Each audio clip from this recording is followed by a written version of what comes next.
नमस्कार, आप देख रहे हैं न्यूज 18। आपके साथ मैं हूं कंचन डोगरा नेगी। और आज योगी सरकार के लिए बहुत बड़ा दिन है। यूपी सरकार के 4 साल, योगी सरकार के 4 साल आज पूरे हो रहे हैं, जिस पर सीएम योगी ने पत्र लिखकर पूरे प्रदेश की जनता को एक संदेश दिया है।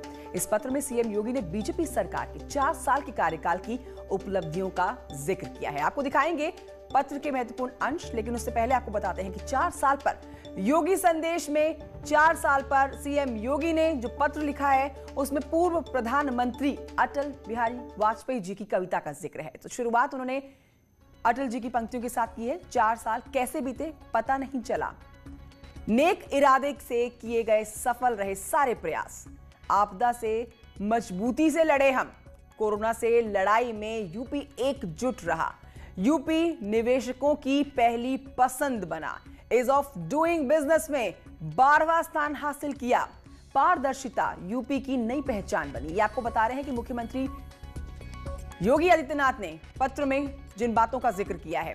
यूपी सिद्धि के पथ पर तेजी से आगे बढ़ रहा है। 4 साल आज पूरे हो गए, एक बड़ी उपलब्धि योगी सरकार की, एक बहुत सुनहरा दिन आज का, और उन सुनहरे दिन को शब्दों में जाहिर किया है पत्र के माध्यम से। आपके सामने हम पत्र दिखा रहे हैं जिसमें उन्होंने पूर्व प्रधानमंत्री अटल बिहारी वाजपेयी जी की पंक्तियों का इस्तेमाल किया है। नए भारत का नया उत्तर प्रदेश, योगी आदित्यनाथ, सम्मुख फैला अगर ध्येय पथ, प्रगति चिरंतन कैसा इति अब, सुस्मित हर्षित कैसा श्रम शलत, असफल सफल सम्मान मनोरथ, सब कुछ देकर कुछ ना मांगते, पावस बनकर ढलना होगा, कदम मिलाकर चलना होगा। तो ये कुछ बहुत ही खूबसूरत लाइनें, पंक्तियां जो अटल बिहारी वाजपेयी जी की कही हुई हैं, लिखी हुई हैं। और आपको दिखाते हैं एक श्लोक का भी जिक्र किया है इस पत्र में।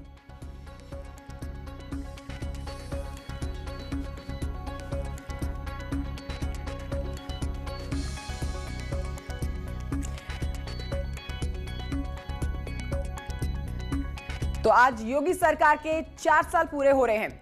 मेरे साथ मेरी सहयोगी अनामिका सिंह लखनऊ से मौजूद है इस समय। सीधे रुक करते हैं अनामिका की तरफ। अनामिका, आज योगी सरकार के लिए, योगी सरकार बीजेपी के हर एक कार्यकर्ता के लिए, बीजेपी से जुड़े हुए हर एक शख्स के लिए आज बहुत सुनहरा दिन, और इस सुनहरे दिन को योगी जी ने पत्र पर अपने शब्दों से उकेरा है। उन्होंने पूर्व प्रधानमंत्री अटल बिहारी वाजपेयी जी की पंक्तियों का भी जिक्र किया है।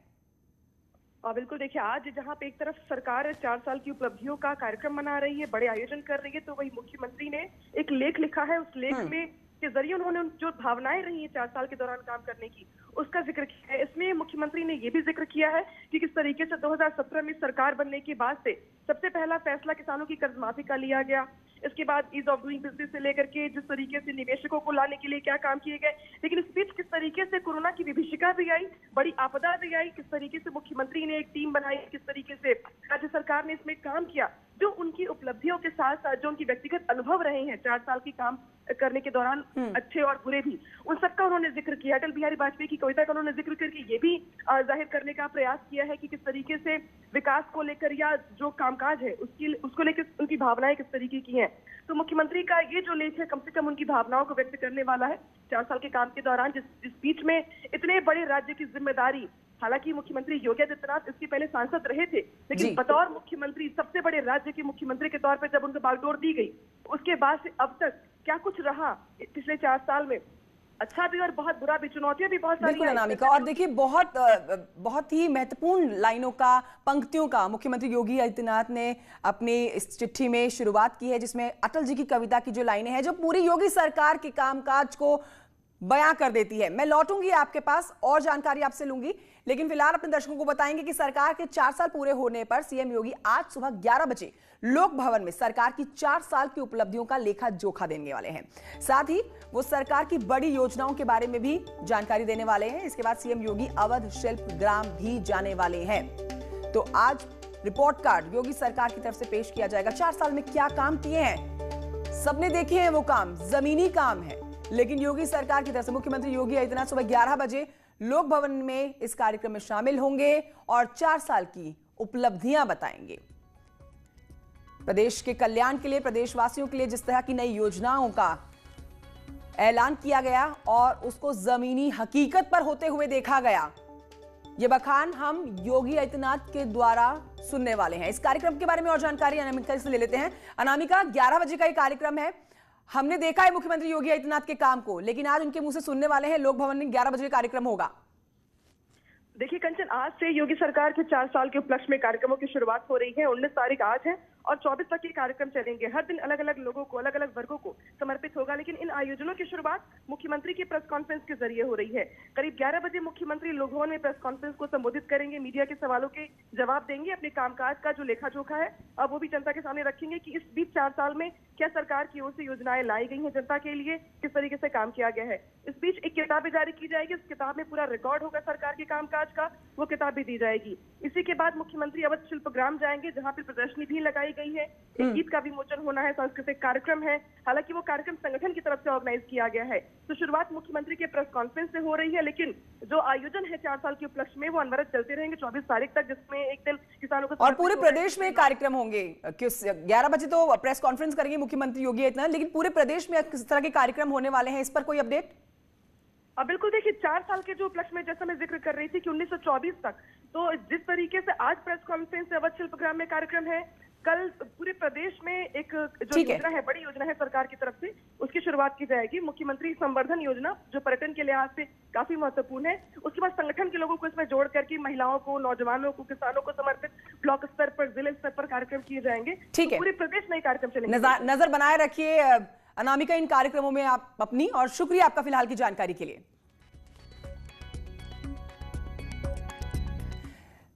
तो सीएम योगी ने कल कोरोना के बढ़ते हुए मामलों पर, पंचायत चुनाव, अवैध शराब सहित कई मामलों को लेकर बैठक की थी। इस बैठक में वीडियो कॉन्फ्रेंसिंग के जरिए जिलों से भी अधिकारी जुड़े थे। सीएम योगी ने कोरोना को लेकर ट्रैकिंग, टेस्टिंग, ट्रीटमेंट पर जोर दिया। सीएम योगी ने अफसरों को निर्देश दिए कि पूरे प्लान के साथ अब कोरोना पर काम करना है। साथ ही सीएम योगी ने कहा कि अवैध शराब को प्रभावी तरीके से रोकना होगा।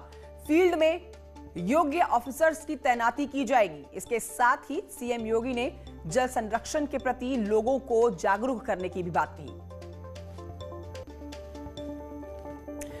तो कल की इस बैठक के बारे में आपको बता रहे हैं, बहुत महत्वपूर्ण ये बैठक तब हो जाती है जब एक तरफ प्रधानमंत्री नरेंद्र मोदी तमाम मुख्यमंत्रियों के साथ वीडियो कॉन्फ्रेंसिंग के जरिए जागरूकता और बढ़ाने की अपील करते हैं। साथ ही कहते हैं हर प्रदेश की जिम्मेदारी है कि कोरोना की पूरी तरह से रोकथाम के लिए जो टीकाकरण किया जा रहा है उसकी एक एक जानकारी प्रदेशवासियों को उनके मुख्यमंत्रियों से पहुंचे।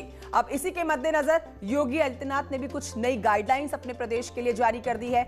यह बैठक भी की गई जिसमें कुछ ठोस रणनीति के साथ काम करने की बात कही गई। तो मथुरा में आज किसान महापंचायत बुलाई गई है। इस पर आपको बताते हैं कि समाजवादी पार्टी के राष्ट्रीय अध्यक्ष अखिलेश यादव को आज आप सुनने वाले हैं और आरएलडी के उपाध्यक्ष जयंत चौधरी इसे संबोधित करेंगे। यह महापंचायत बाजना के मोर की इंटर कॉलेज में होगी।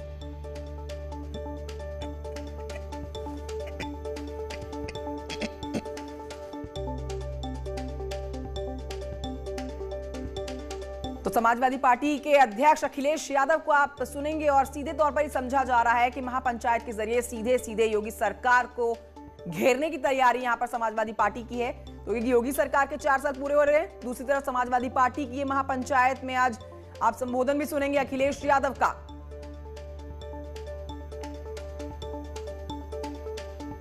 तो किसानों के जरिए योगी सरकार को घेरने की तैयारी कर रखी है समाजवादी पार्टी ने। बाजना के मोरनी इंटर कॉलेज में आज ये महापंचायत बुलाई गई है। कृषि सुधार कानूनों के विरोध में यह कार्यक्रम रखा गया है। नितिन गौतम मेरे सहयोगी मथुरा से इस समय जुड़ गए हैं हमारे साथ। नितिन, ये कहा जा रहा है कि यहां पर इस महापंचायत के जरिए यानी किसानों के जरिए अखिलेश यादव सीधे तौर पर योगी सरकार को घेरने वाले हैं।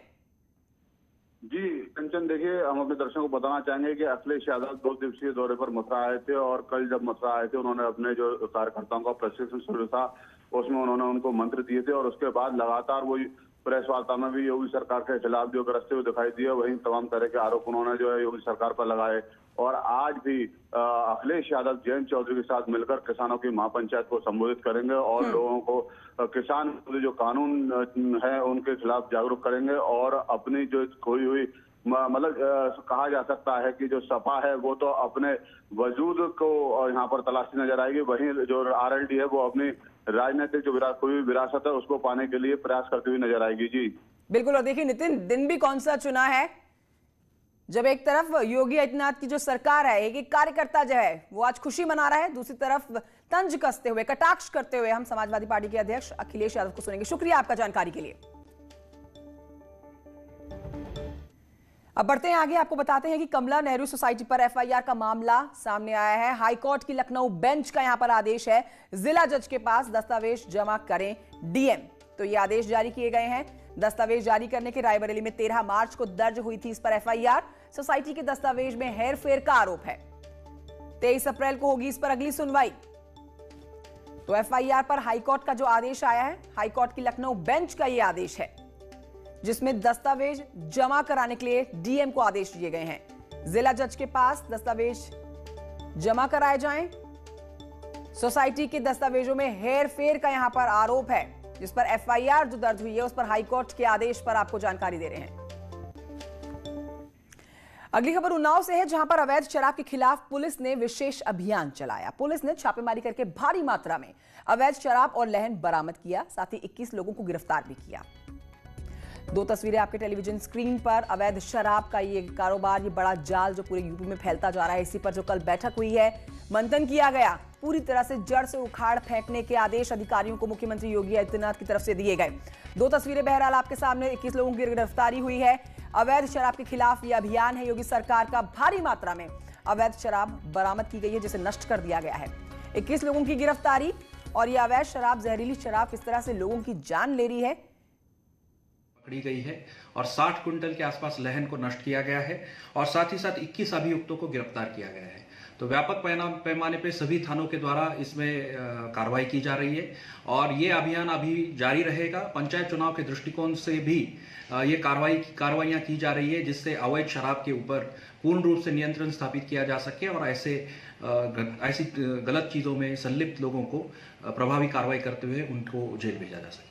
Welcome back. अब आपको बताते हैं कि थल सेना अध्यक्ष एमएम नरवणे आज सीतापुर पहुंच रहे हैं। आर्मी चीफ यहां शहीद कैप्टन मनोज पांडे के पैतृक गांव में सेना की ओर से बनाए गए मेमोरियल का उद्घाटन करेंगे। तो थल सेना अध्यक्ष की हम बात कर रहे हैं, एमएम नरवणे, जो कि आज सीतापुर पहुंच रहे हैं। यहां पर शहीद कैप्टन मनोज पांडे के पैतृक गांव में जो सेना की ओर से मेमोरियल बनाया गया है, उसका आर्मी चीफ की तरफ से उद्घाटन किया जाएगा।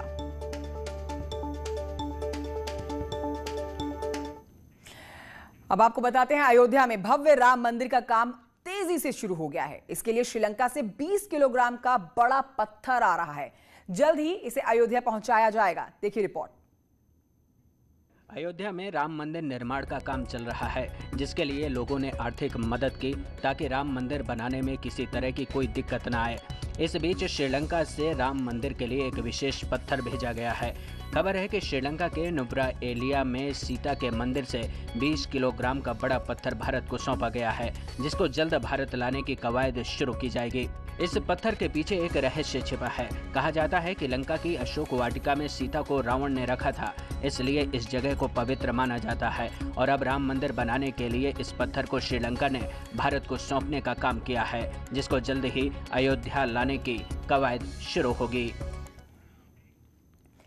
गन्ना बेल्ट शामली फूलों की खुशबू से महक रहा है। कैसे एक प्रगतिशील किसान फूलों की खेती के जरिए अच्छा मुनाफा कमा रहा है, जानिए इस रिपोर्ट में।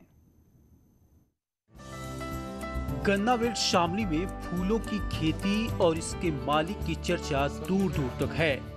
आपको मिलवाते हैं शामली के प्रगतिशील किसान मारूफ आलम से, जो फूलों की खेती के जरिए पूरे देश में नाम कमा रहे हैं। 2001 में शुरू हुआ फूलों की खेती का सिलसिला आज भी जारी है।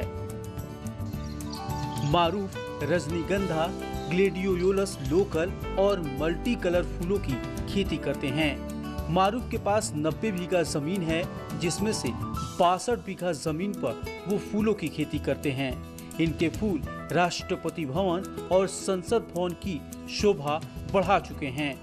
मारूफ कहते हैं कि इस बार जब 15 मई को बाबा बद्रीनाथ धाम के कपाट खुले तो मारूफ अपने बगीचे के फूल बाबा बद्रीनाथ धाम को भेजना चाहते हैं। 15 मई को कपाट खुलेंगे और इसलिए मैं चाहता हूं कि मेरे भी फूल जाएं वहां, और मैं व्यवस्था कर रहा हूं 15 मई के लिए बाबा जी के दर्शन हमारे फूलों से हों। तो कैसे, मतलब किस तरीके से रहेगा फूलों का सब मैं यहाँ से